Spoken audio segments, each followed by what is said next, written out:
Yes, you're gonna have people turn their backs, but it's time for us to keep it real. Just keep talking that real, bro. Do what you do. I know what you do, so keep doing that. Talk the real. The HBI lads will see you now. See you now. See you now. I don't want to cause no problems. I just want to live my life, but I keep on hearing about nonsense. And we're back. HBI Podcast, health, business, and in between. My name is Dr. Nathan Bridger. I am a chiropractor and strength and conditioning coach working out of North Fremantle Chiropractic in North Fremantle, Western Australia. And I am joined by the duo, the legends themselves, starting in my left corner. So I have no idea what you guys are seeing, but the man hiding the worst hairstyle you've ever seen, backwards cap, too cool for you, the wizard, the physiotherapist extraordinaire, Mr. Ben Humphries. How are we? Mate, I thought you were talking about Mina. No, come on, man! I got no hair to hide. Yeah, he's wearing that see-through hat, man. He's got that. I'm going good. We're all traveling a bit better than Mina at this stage, I think. Oh, mate. Mina, the man, the myth. You awake? The myotherapist who has been pushing himself at both ends and seems like he's trying to get a workout in and at the same time envision a sweet time of scotch and coffee. How are we holding on, my brother? We're doing well. We're grinding. We're doing well. But it's a fun time at the moment. We're dealing with a lot of interesting things. Right. Who said you can't Is get it busy fun, during though? a crisis? Oh, it's always fun. If you love what you're doing, it's always fun until you realize it's like 9 o'clock, 9:30, 10 o'clock. It's like, oh, shit, I got to go home. The old, the quote. I always hated it. It's like, love what you're doing, you'll never work a day in your life. Yeah, right. Bullshit. Phil, I'm man. working every day and I enjoy it, but man, I'd rather be doing other stuff. Yeah, it's like people that are like, oh, no, I'm just here because I'm being of service. Like, you're getting paid. Like, I love what I do, but I like getting paid for it. If I wasn't getting paid for it, I probably wouldn't do it quite as much. I just run a charity. Yeah. Definitely wouldn't be here if I wasn't getting paid. Yeah, like, let's be honest here. But today, we got a real exciting and very on-time topic that I am pretty amped up to chat about. And we have earmarked this one, why all the professional athletes that you love are about to die. Sounds aggressive, And but I know you're saying not from COVID either. Not from COVID. Definitely not from COVID. Because as Nathan revealed to us before, what's the before we go ahead, statistic? let's not quote me. This is me quoting somebody else before somebody earmarks and attacks me. But I heard a quote come out, and I haven't verified it, but I'm going to stick with it anyway, that the average age of someone who has died from COVID-19 is actually older than the average life expectancy for a normal human being. So essentially, you're expected to live to like 82, and most people who have died from COVID are like 84. So, borrowed years? Now, in all seriousness, though, no death is good, but Yeah, it's all tragic. Yeah. We understand that, but ironic if it's kind true. It's kind of, you're like, all right then. But where all of our athletes are going to die, where the reason this is poignant is obviously in Australia, we're on now like 4 stages, I think it is, or 3 stages of coming out of lockdown and returning to, if I hear someone say new normal again, I'm going to punch them in the throat, but to life. Near normal. No, new normal. Everyone's like, it's going to be the new normal. No, it's not. No, it's not. No, like a week after this opens, everyone's going to have forgotten and moving on. Like, that's how human Everyone's going to beings be like work. greyhounds, man. Everyone's going to bolt out like nothing ever happened. Oh, mate. Shit's stupid. But the point is, over here in WA, and I'm sure it's coming soon for the rest of the country, on Monday, the 18th of, Jesus, what month are we in now? May? May. We're in May. Yeah, geez, that's how far the world's gone. Already, yeah. Gyms get to open again over here. Now, doesn't mean they get to go pump weights, but classes are back. So it means in Doesn't most make cases, sense. well, because you can separate people and they can have separate equipment and stuff. Whereas it's hard to wash down machines. Like everyone's just hogging the lap pull down, and you got to get one guy just standing there rubbing it down all day. So listen, it doesn't make sense. Scheduling system. Yeah, it doesn't make sense anyway. You book a machine with a 5-minute cleaning break in between. We take what we can get, man. You know how it is. Yeah, no working in. It'll finally make people happy that they don't have to talk to people in the gym. But this also goes, what we're also seeing is, so the NRL have got like a hard return date, which is like 2 weeks from now. AFL are talking somewhere around mid to late June, I believe. So all of our professional sports are starting to come in. And so what we're talking about today is that classic zero to hero mentality. So at the end of the day, professional sports are business, right? So they're losing Yes. money by Hard. not getting people on the field. So they want people back on the field as soon as possible. Their Wages are expensive. and their Yeah. athletes have not been allowed to train appropriately because they have suffered the same thing as all of us. So they're going to take these athletes in as little as perhaps 2 to 6 weeks and put them into the echelon, the top level of elite sport. And I'm guaranteeing it right now, we're going to see the most injury-filled season of all time. 100%. Like if the AFL already wasn't riddled with injuries already, now they've gone, 2 months without contact. Yeah. Sure, you can do your aerobic and Yeah. your strength training and all that sort of shit. But as you said, like It's no replacement. It's nowhere near the intensity. brutal they were. contact is going to be even more devastating than normal. Yeah. And so this trickles down all the way to like you and me, with half of us that are just like, we were talking just a moment before, people look like they're bloody crack addicts looking for their next hit the way they want a barbell again. People are going to run back, forget that they've just taken 4, 6, 10 weeks for most people. A lot of people just haven't even trained at all and try and go back and pull 1RMs. And listen, great for business for all of us. But we really like looking after people to make them better rather than just people who've just torn a disc in half. So we should be promoting the full return. Yeah. Or just promote the full send. Go in, full send it, and I'll fix you up Full afterwards. send and- exactly right. I said, I've got your back. I've got you. When you shear that fucking spine in half, I'll be over here. You just come pay the man on the way in. You just drop a business card on the way through and away you go. You just stand at the top of the gym just spraying cards out. But like First injury for free. Yeah. But we all know, like, no matter what we say and do today, there's going to be a bunch of crew that just can't help themselves because of ego, testosterone, and all the other fun stuff. Yes, I'm looking at you, men more than women. But let's talk today. Yeah, Ben. Yeah, I forgot about that. But let's talk today about what people can do.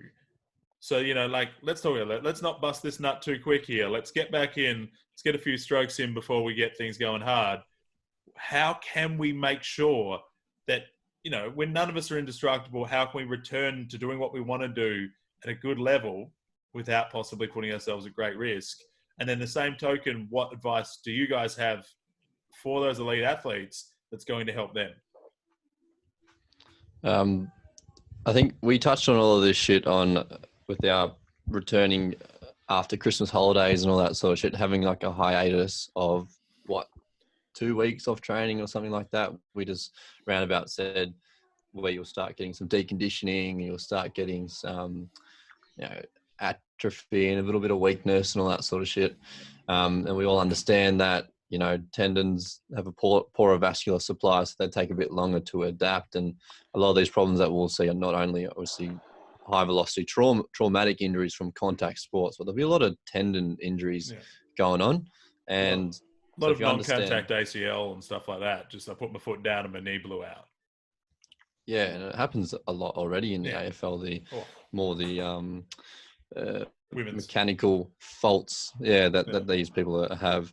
Anyway, so I think we haven't released it, so I can't say go back and listen to it because it's actually not out yet. Well, hopefully we'll see what order this comes out. So it might be out. This will be first, I think. The suspense. So again, there's got to be like you said, some warming up, some foreplay, some whatever it may be. You need to have a couple of weeks where you've been consistently training at an appropriate dosage for your body.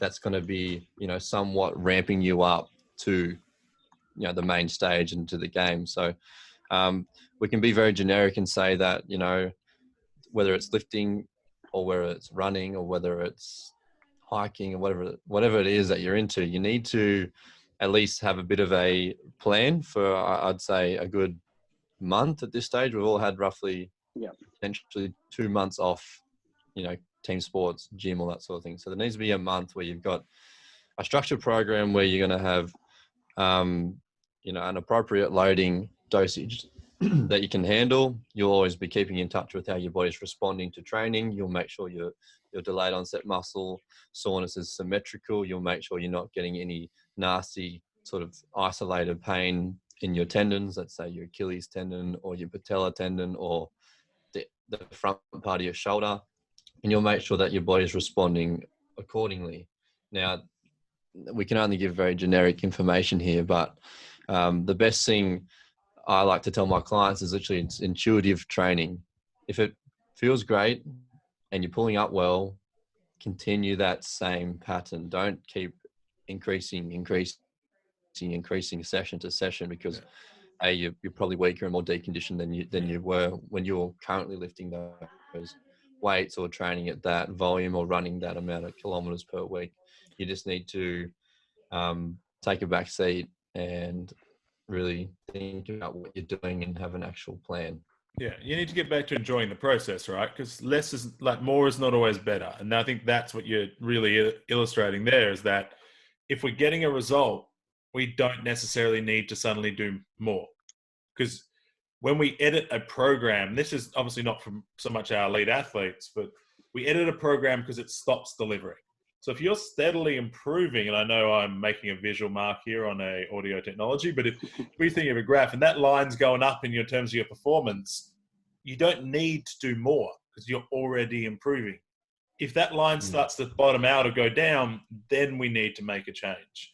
So I know, like, for all of us, we're probably wanting to get back into the gym and hammer some weights. Like I've pulled one deadlift session in the last 2.5, 3 months. And I'm dying to go back in and pull some heavies. But I'm also very aware that if I go straight to it, 8 weeks. You'll die. 8 weeks is literally a full training cycle for a lot of people. That is a significant decrease. And even though I've trained on average 4 to 6 times a week in terms of actual strength training, but it's been with like 30 kilo dumbbells and things like that. So it's not, you can't get the same level of input, right? What about you, man? Paperweights for you, mate. Man, that's it. I wish that was true. What about you, Means? What's your thoughts on this? For me, it's important that you have your plan structured and you know exactly what you're trying to achieve, and reach out to the professionals around you if you're not sure. A lot of people go off what they did a couple of months ago, or they asked a mate for a program that's not currently structured to them. So, what I've been seeing is a large amount of people going for runs. Yeah. All right. I have one lady. Injury city. One lady, she had weird people all through her glutes. She had achenes through her hip joint. Yeah. And I just asked one question, like, before this situation, what were you doing? And now, what is the difference? Yeah. She goes, I'll probably do about 8Ks in the middle, like in the morning and the afternoon, and probably at night. So I do 3 2-hour walks. Yeah. Right. It's not for your body, right? It's not designed to do that. So if that's something you want to do and you want to run a marathon, or you want to do something like that, then you need to kind of program your body to make sure that's sustainable. Right? It's a classic overload, right? Progressive overload. So many, the bodybuilding comps are about to start again. Similar to Benny, that's kind of my niche at the moment. And they've grabbed the mate's barbell, and I remember they could deadlift 150 kilos. They've done that, and then something's gone wrong. So to all the elite bodybuilders, to all the amateur bodybuilders, to anyone really, elite or not, you need to kind of understand where your body is at before you go and perform any form of intensity. And it's muscle memory, and this is what I've kind of been explaining to people. So your body's going to remember what you taught it last. Right. So if you haven't done anything for the last 8 weeks, you're going to pretty much default mode. So you're going to have to retrain the body to make sure the mechanics are running smoothly. Your range is where it should be. And then that way you can load safely. Yeah. Yeah. At the end of the day, it's trying to mitigate injury, right? You're trying to minimize your injury risk, because, it's classic. We've all done it. We've all played team sports, or we've all underestimated how actually serious an injury is. And you've thought, especially as a practitioner, I'm like, all right, I know what's going on here, and I reckon I can get away with returning 2 weeks early to playing footy, rather than listening to what I would tell everyone else and wait an extra 2 weeks and make sure you are definitely ready. And there are demands, especially for elite athletes, around pressures to play, and like, we're paying you, it's contractual, like you're going to get in there and play regardless.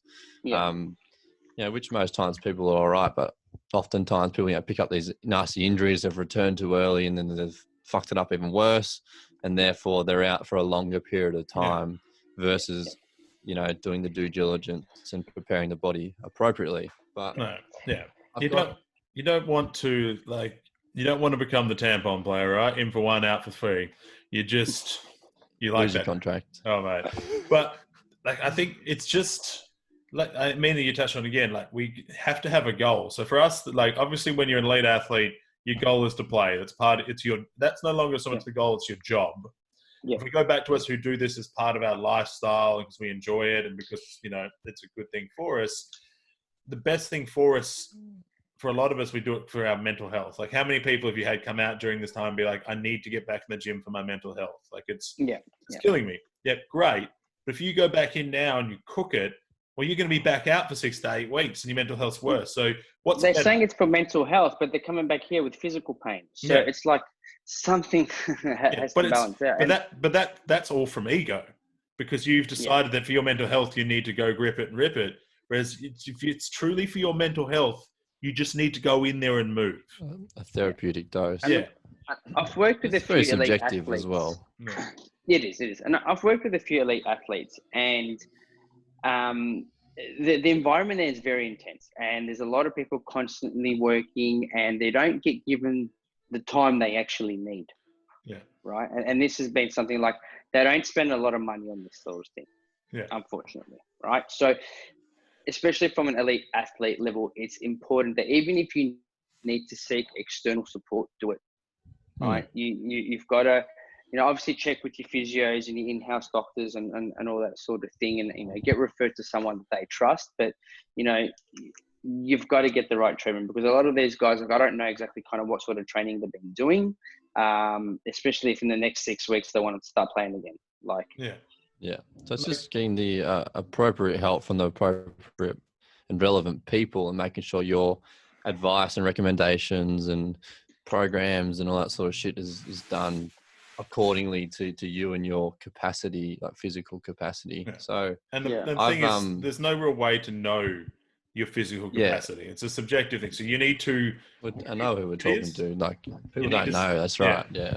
Whatever you think it is, you need to stay under that. So remember, some reason as human beings, we think we always need to go to failure, right? It's that classic thing. So it's always it's like an RPE. I want to be a bodybuilder. Mate, everything we need to keep a few reps in reserve so that we can try again. Because, again, recovery is the biggest thing you need to then figure out. Because in the body, a lot of people, diet's been off, hydration's been off, just stress has been up. So your recoverability is reduced. Now, again, for my AFL crew or the NRL crew, you're going to have some epic strength and conditioning and medical staff there that should support you. Yeah. But this would have been supporting as well the whole way through. Exactly. So we're more targeting Gen Pop sort of. You also have to remember they're also required by the business to get you there as quick as possible. So at the end of the day, what we need to look at is you need to overuse the support you have. So if you're a professional athlete and you're about to know that you're about to get ramped up, you need to be, if you normally get some sports massage once a week or something like that, and that helps you probably need to go to twice a week. We've got increased need for demand, you normally sleep 6 hours, you better get those friggin' 8 hours of sleep. You better be drinking your water. You better be doing your mobility work at home. There's never been a more important time at all levels to really dive in to supporting it. Now, for those of us who don't get paid to perform, we can just afford to spread things out more. I'm going to go in, I'm going to do my sessions, I'm going to take longer, or I'm going to shorten them down and I'm just going to progressively add, I might come back at 50%.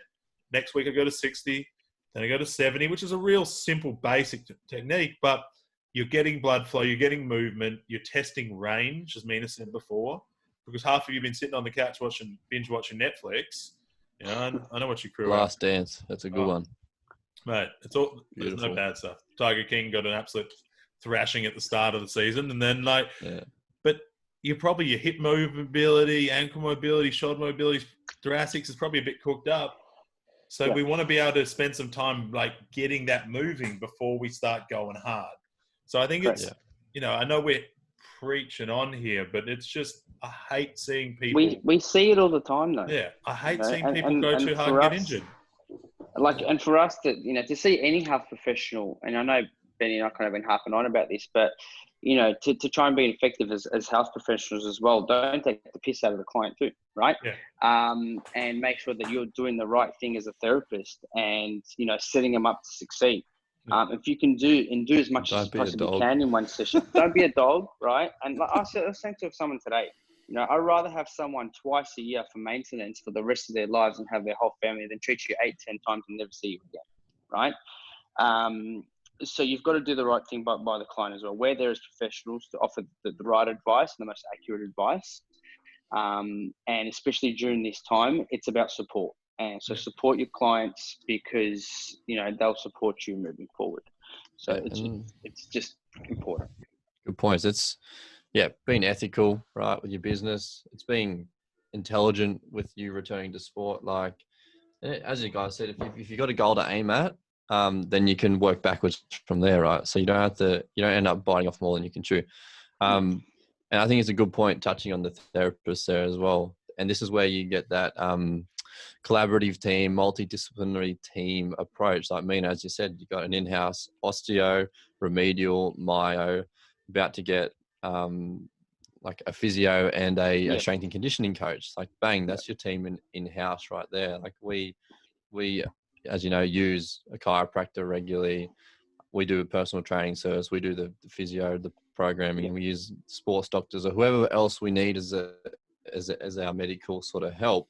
We make sure we use the appropriate people. So it's not only obviously the best way to handle your clients, but it becomes then a bit of a leverage from you as well, because you end up providing other practitioners who might have been going through a real lull in their business, actually with more clients as well. So you not only get the client better, you get your more business out of it, and it's just a win for you, win for the client, win for the other practitioner. It's a better experience though. Like, my forte is treatment, right? So I need an hour to treat, right? I don't have the extra time to do that, right? Or I'm happy to kind of bundle something for them, and then they can spend that half an hour, 40 minutes with the coach, learning and educating themselves, and that's going to save them money in the future because they've got it right, So a little bit deviated from what we're talking about, bundles. But good. It's important that right person, right role. For me, it's the treatment side of things, and that's why I've built the clinic to be able. That's why I've called it my body clinic, because it's not just massage, it's not just physio, it's not just treatment, right? It's about the body itself and everything it needs, whether it be nutrition, whether it be education, whether it be PT, whether it be chiro, osteo, myo.